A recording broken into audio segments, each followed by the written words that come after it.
بسم اللہ الرحمن الرحیم الحمد للہ رب العالمین والصلاة والسلام علی سید الاشرف الانبیاء والمرسلین اما بعد السلام علیکم ورحمۃ اللہ وبرکاتہ۔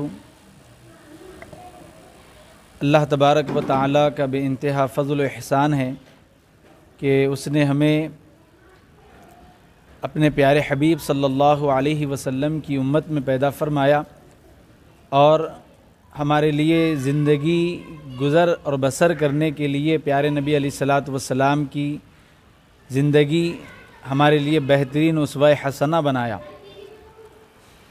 ہمارے لیے دین کی مکمل تعلیمات عطا کر دی گئی، اور جس اسلام کے دین کے ہم ماننے والے ہیں، ہمارے اس دین کو اکمل دین کہا گیا۔ الیوم اکملت لکم دینکم، یہ آیت شریفہ اللہ تبارک و تعالیٰ نے رسول اللہ صلی اللہ علیہ وسلم پر نازل فرمائی، جس میں یہ اعلان کیا گیا کہ اے حبیب، ہم نے آج کے دن آپ پر پورا دین مکمل کر دیا ہے۔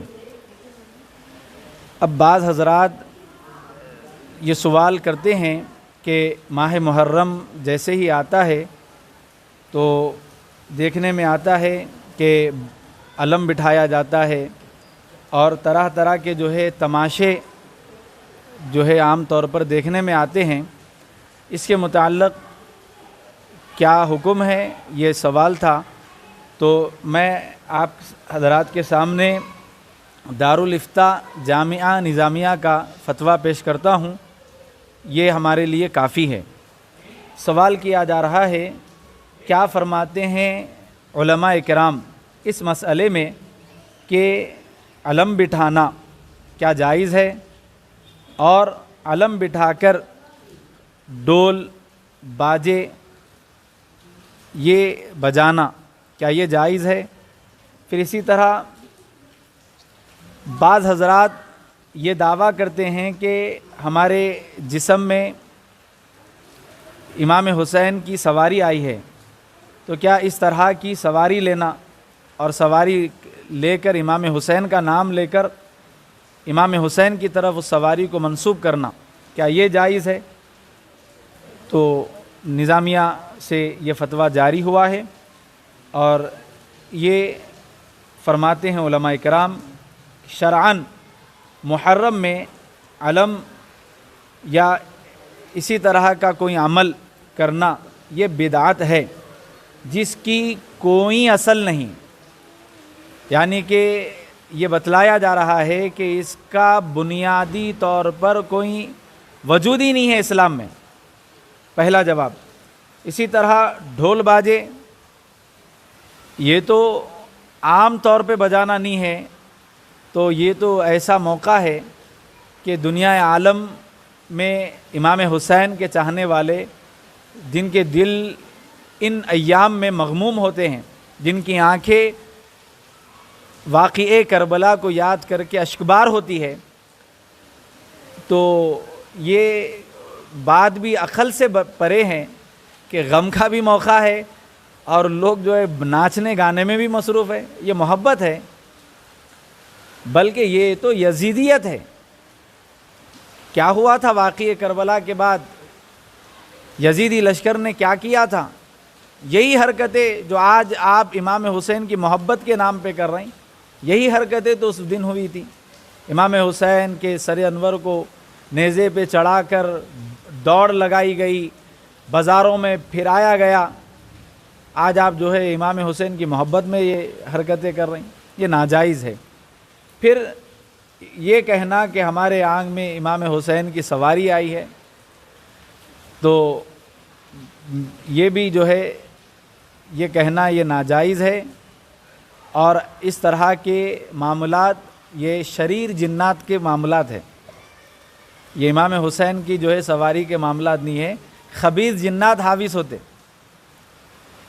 اگر امام حسین کی سواری آنا تھا تو جو آنکھوں سے یہ واقعہ دیکھے، یہ معاملات دیکھے، سب سے پہلے تو امام زین العابدین کو آنا چاہیے تھا، نہیں ان سے زیادہ امام حسین کے قریبی یہ لوگ ہیں۔ اچھا، معزز مکرم باوقار علماء کے آنگ میں آنا چاہیے تھا امام حسین۔ یہ سب ڈھونگی باتیں ہیں، شیطانی فریب ہے۔ شیطان کوئی موقع نہیں چھوڑتا. شیطان کا وعدہ ہے اللہ سے، میں خلقت انسانی کو بھٹکاؤں گا، ہر زاویے سے بھٹکاؤں گا. تو یہ بھی ایک بھٹکانا ہے. تو لہٰذا میں نوجوانوں سے گزارش کرتا ہوں کہ یہ جو حرکتیں ہو رہی ہے، نعوذ باللہ ثم نعوذ باللہ، ان چیزوں سے بچیے. اسلام ہرگز اس کی اجازت نہیں دیتا. بکثرت ہماری پردہ دار خواتین جو سال بھر گھروں میں پردے کے ساتھ ہوتی ہے، لیکن ان ایام میں علم دیکھنا کوئی اجر کوئی ثواب ہے سمجھ کر وہ جو ہے بازاروں میں نکل رہی ہے. تو اس طرح کی حرکتیں شرعاً جائز نہیں ہیں. ہم مسلمان ہیں اور اسلام باوقار دین ہے، باوقار دین ہے. محبت کے بھی حدود بتائے گئے ہیں، آداب بتائے گئے ہیں. ان آداب کو، ان حدود کو پار کرنے کی ہرگز اجازت نہیں ہے. اب میں دعویٰ کروں اللہ سے میرے کو بہت محبت ہے، میں 2 سجدے نہیں کرتا ہوں 3 کرتا ہوں، بولے تو کیا اس کی محبت مانی جائیں گی کیا؟ ارے کیا کر رہا ہوں میں تو سجدہ کر رہا ہوں نا. سجدہ کر، لیکن اللہ کا حکم ہے صرف 2 کرنا ہے. 1 رکعت کی 2 سجدے 2 کرنا. نہیں میرے کو محبت زیادہ ہے، میں 4 نہیں 5 رکعت پڑھتا ہوں، ہوتا کیا؟ نہیں ہوتا. تو اسلام کا حکم یہ ہے ان جو ہے چیزوں سے بچیے. یہ خرافات ہے اسلام میں، بلکہ اسلام کی شبیہ سب سے زیادہ اگر کسی چیز سے بگڑ رہی ہے وہ اسی چیزوں سے ہے. بلکہ کون ہیں یہ سواریاں لینے والے؟ جاہل قسم کے لوگ، آٹو چلانے والے، جو ہے چرس گانجا استعمال کرنے والے، ایسے لوگ. اور ان ایام میں تو دولہے بنے ہوئے لوگاں جا کے ان کے ہاتھاں چوم رہی، پیراں چوم رہی، کیا کیا کچھ کر رہی. وہ یہ کسی غریب کو دیو، انشاءاللہ اجر بھی ملیں گا، ثواب بھی ملیں گا آپ کو. واقعی صدقہ کرنا، یوم عاشوراء کو تو صدقہ کرنا افضل ہے.